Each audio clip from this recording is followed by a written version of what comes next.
Hello and welcome to Starting Points where one thing leads to another. Well, we've looked at some examples of people who have painted flowers, who have wanted to make a visual record of flowers. And there have been others who have made pictures with words, but the ones I'm wanting to share with you today are pictures that people painted. The first book that I'd like to share is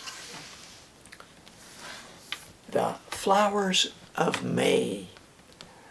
It was by Richard Mabry is the person who writes an introduction, and he also puts notes for the various paintings.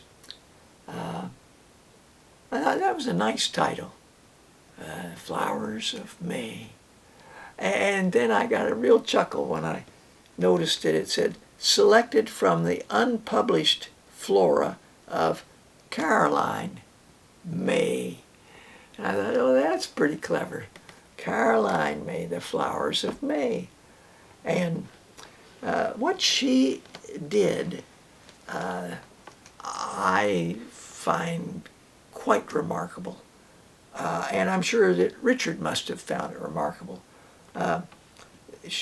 Her paintings were with watercolors. There's one here on the front, another on the back. Extremely detailed. Now, she was unmarried, and at the time in England, she was born in 1809 and died in 1874.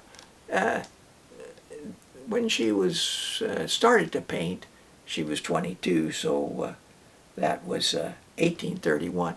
There weren't a lot of options out there for a woman who really didn't need to work. She was financially secure.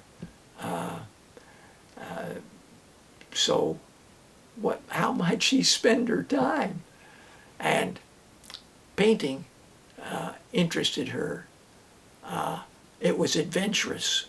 She had to find the plants that she was going to paint. So expedition, out, looking, first, working close to home, and then further and further, and at the season when you might catch the plants in flower, which varies from early spring right on through until fall. Less so, of course, in fall, but so May would have been perhaps a peak busy month for her. But so that became her, what am I going to do today? And she'd painted nearly 1,000 watercolors. And she organized them not by the dates that they were done, but by Linnaeus's categories, and ended up filling 5 portfolios or volumes. And that would mean, when I thought about it, 1,000, and she painted for 42 years. So that would mean maybe 25 a year. Some years maybe more than others, and but around 25 a year. And that is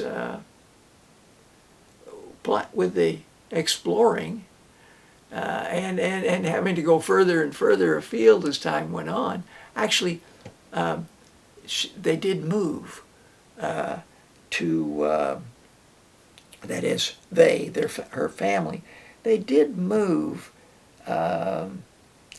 Now, let's see where I might have where they moved to and when. Well, I don't seem to have that right on the tip of my tongue. Now, the book, how did we get this book? My sense is it's not exactly spelled out, but the sense is that a family relation passed down in the family decided that these really deserved to have an audience, that there would be people interested, and got in touch with Richard Mabry, who's one of the leading writers about oak trees and plants and things like that in England. And I'm sure he was astounded when he got to see these undiscovered works by Caroline May. Now, I'd like to just show you a few pictures. She traveled through larger parts of England as well in search of plants. I wanted to show you this plant because it's spoken about the gorse. And this is the gorse in flower, just one little sprig of it. And you can see these long thorns coming out, and then unfriendly thorns, though the yellow makes you think, oh. And it gives you an idea. Now, she would write in cursive exactly where she found it, and in the New Forest, the year, April 1833, and would give the Latin binomial, and it was from volume 1. And there's a lovely biography done by this John Tyler. There's old maps that tell where she lived and explored. And here's blackthorn. Now, the blackthorn has a very when you've got a plant that's going to have berries, you're not going to be able to draw the flowers and the berries at the same time.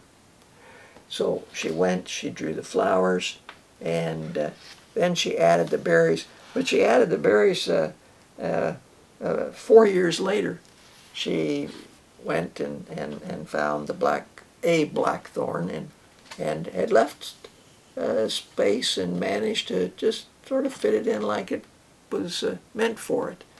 And she did a similar thing with another one that I'd like to show you.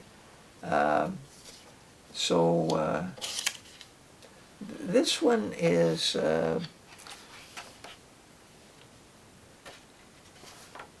that maps when she'd moved now, and this is Wild Madder, Madder, and the first thing that she drew was in the winter. Well, there's not a lot usually to draw, but berries were there. She drew these berries, but not the flowers, because there weren't any flowers then.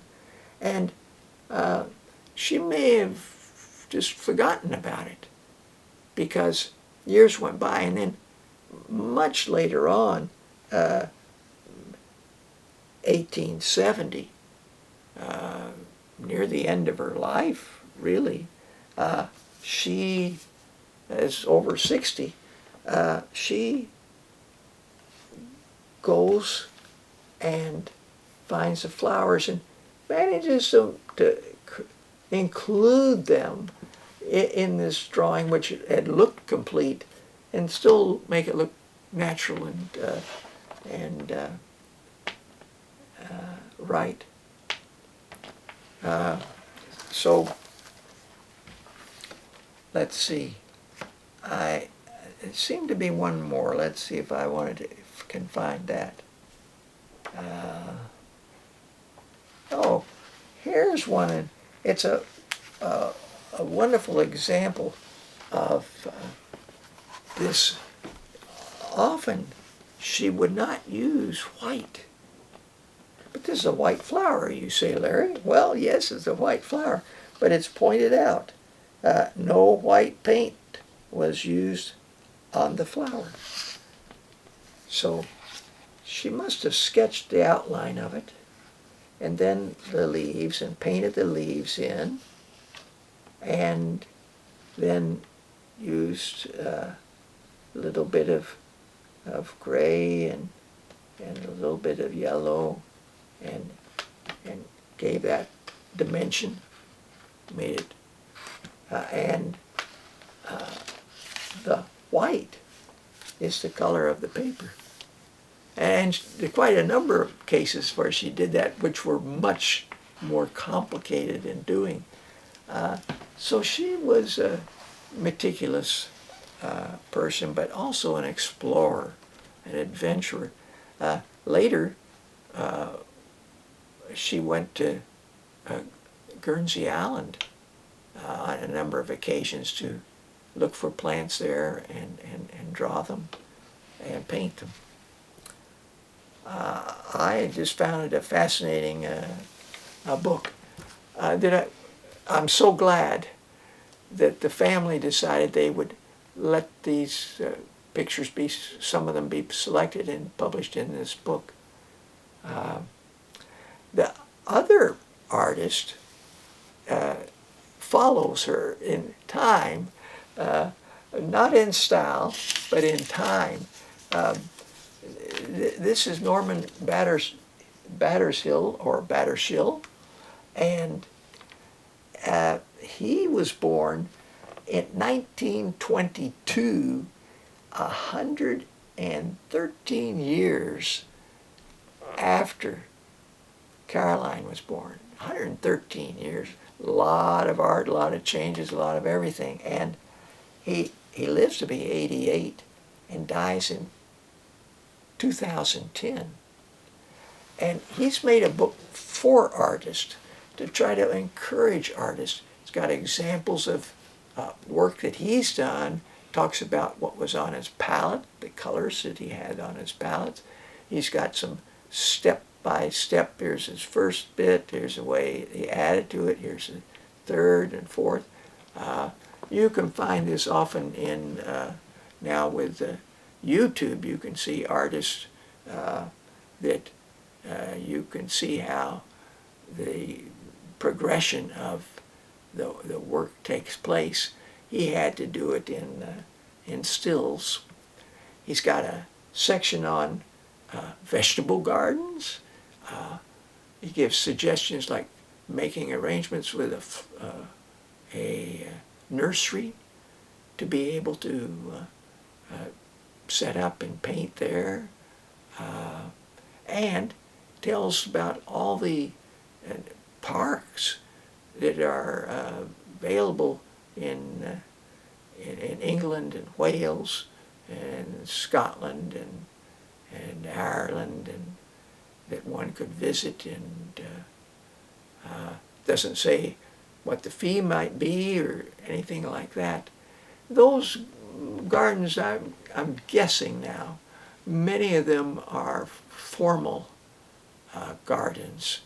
And I think that for Caroline, she loved that wild, getting in boggy areas and climbing, and just that physical search and the wildness of it, rather than the rather more tamed garden, public garden manicured version.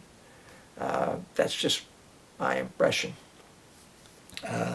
But my overall impression is, isn't it nice that there's